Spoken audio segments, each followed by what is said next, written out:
dream, a lesson bright in classrooms dim with morning light, where numbers dance and letters sing. In every book, the world's a spring. Hey y'all, Joefer here, the Cranky Old Gay Guy. Today, I want to talk to you about basic education. That's right, education is important. And I don't mean education that we heard about during the election where every time you saw a poll, it was, well, uneducated voters this and uneducated voters voted this way. Because when you say uneducated, you make people sound stupid. And when you make people feel stupid, because you're calling them that, they're not going to vote for you. So what they really meant to say was voters who do not have a college education voted this way, and voters who did not have a college education supported this person, etc. I'm not saying that about education. What I'm saying is basic education. And when I say basic, I mean from kindergarten through high school. Through 8th grade especially, you need reading, writing, arithmetic. You build your social skills. You got basic math. Your reading skills start as early as you can because, believe it or not, reading will open doors for everything in the future. You'll be a much happier person if you read well. If you have dyslexia, a lot of times it's hard to learn to read. Parents, grandparents, if you see your kid having trouble reading, have them tested for dyslexia because they can be taught to work around that so they can become a good reader even though they're dyslexic. Basic education would go up through the 6th grade. In the 7th and 8th grade, they should also have basic finance courses as well as grammar. You should be learning grammar the entire time. Spelling is important. I think that you should bring handwriting back. I know that kids learn how to print, but as far as I know, I think that longhand has been abolished from most curriculum. And I think that's going to put people at a disadvantage because in 20 or 30 years, they're out in the working world. There is a good chance that they will have to read something that is longhand and they're not going to be able to. They're going to see it as a foreign language. It would help if they learned it early, started writing that way. You know, when I was in school, we learned longhand. I learned that in kindergarten.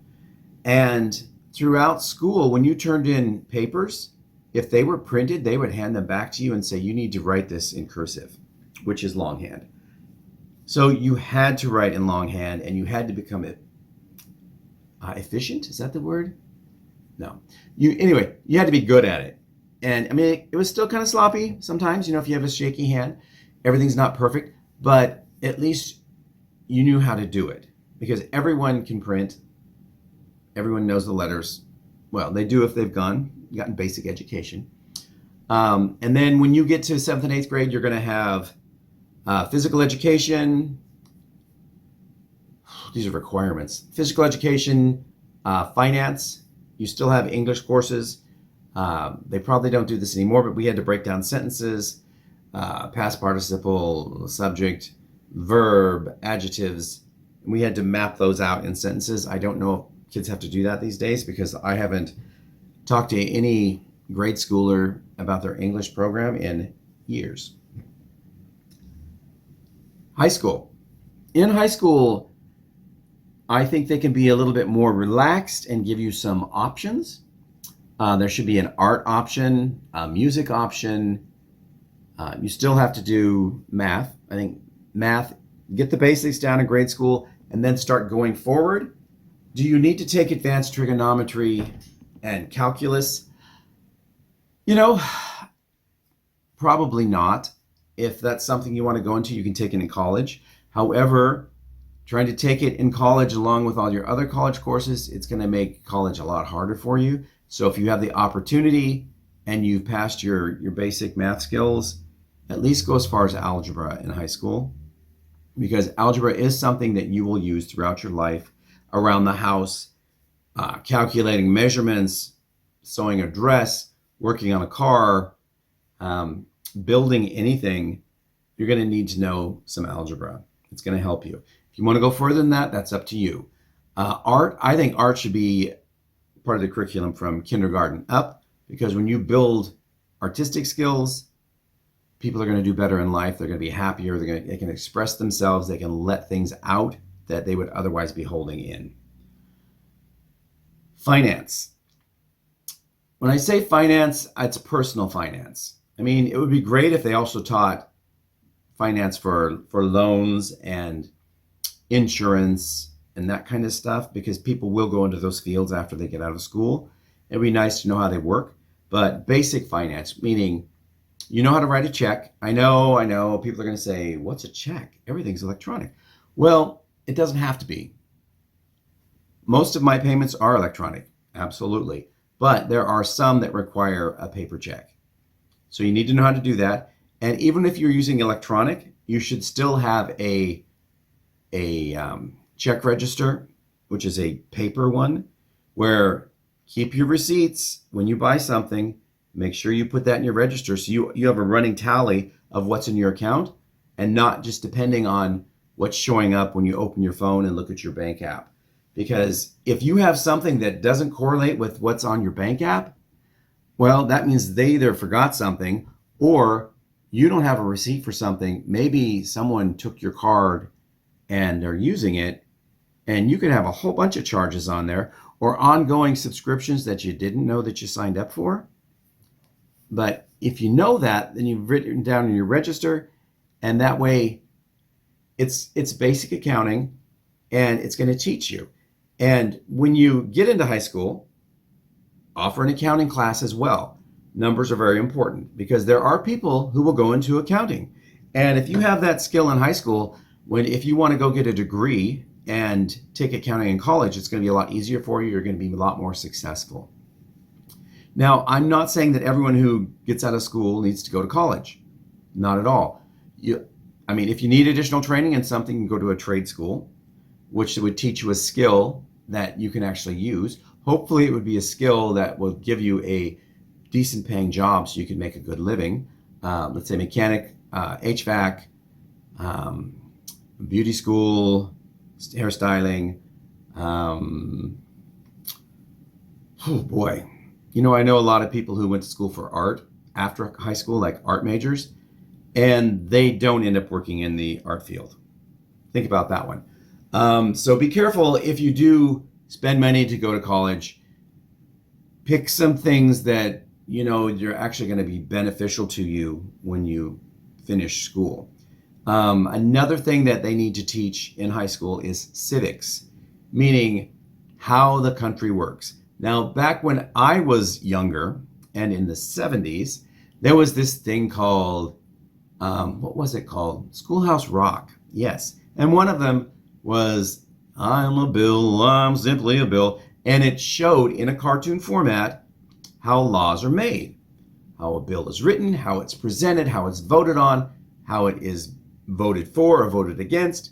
So as a child, you understand that if you want something into law, it has to start with a bill, and it goes through all of the steps. You learned the houses of Congress, the three branches of government, and I don't think they're teaching that anymore.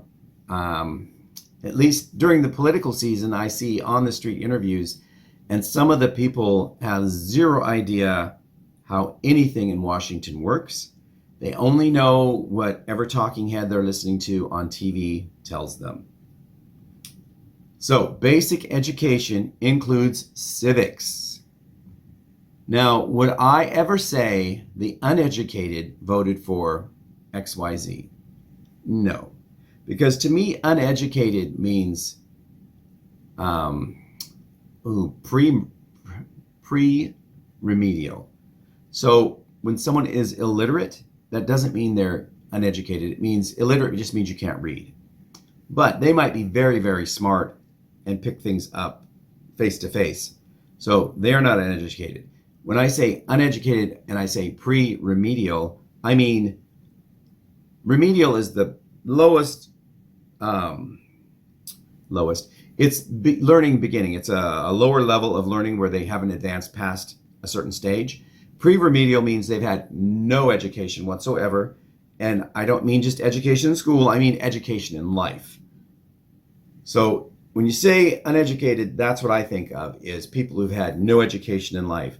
It means they have no street smarts, they've got nothing. So I don't think that really applies to politics, because everyone has some form of education, even if it's just by listening to Twitter or reading Twitter, which is unfortunate. But education, it makes me cranky that it's not more important to politicians. Education should be at the top of every budget. It should be at the top of every conversation about where we go next. And if you want a workforce that's going to be profitable, successful, and make the country stronger, you should be offering education in fields that are coming in the future. So in high school, there should be computer programming classes. There should be coding classes. Even though coding will soon be done by AI, someone needs to teach the AI how to do things and how to input things that they want the AI to do. So for the time being, coding is still a thing. A lot of AI says that it'll code for you, and that's quite possible. Boy. Okay, we're past the 10-minute mark, so I'm going to let you go. I'm going to try to keep everything right around 10 to 15 minutes from here on, just because I talk a lot. I will see you all. Oh, by the way, that's what makes me cranky, if I didn't say so. It's the fact that there is no basic education nationwide. Schools in Southern California, in, I don't know, let's say, that's not Southern. Let's say LA County. They're going to have a certain criteria, curriculum for the LA school district that's going to be teaching. Now, if you go back to a state in Indiana, it's going to have a different curriculum. You go to Mississippi, it's going to have a different curriculum. Why don't they all have the same national curriculum, which is the basics? To me, that makes sense. That way, everybody starts out on the same level playing field, and where they go from there, it's up to them. But at least everyone would be equal until they finish 8th grade, and then you get to do your electives. One other thing that I left out, because it was never part of my grade school education, English is the prominent language in the United States of America. However, there are lots and lots of other languages spoken here. I think the most prevalent is Spanish. So it would behoove educators to begin teaching children how to speak Spanish in like the 3rd or 4th grade and have them take it all the way through high school. Because if they come out of school bilingual, again, it's going to open doors, not only here, but if they want to go to another country, there's a lot of Spanish-speaking countries, they're going to be in.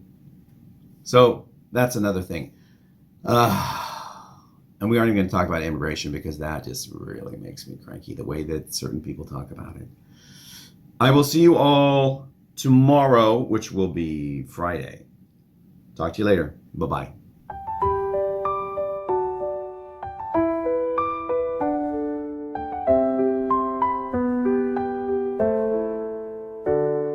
A chalkboard dream, a lesson bright, in classrooms dim with morning light, where numbers dance and letters sing.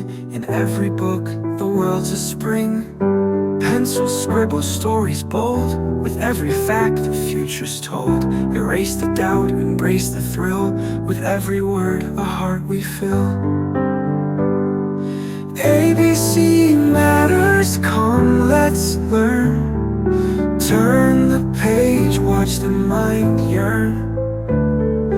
Every problem holds a clue, in the halls where dreams come true. Geography maps lands unknown. History shows how seeds are sown. In science's secrets unfold. With every class, new stories told.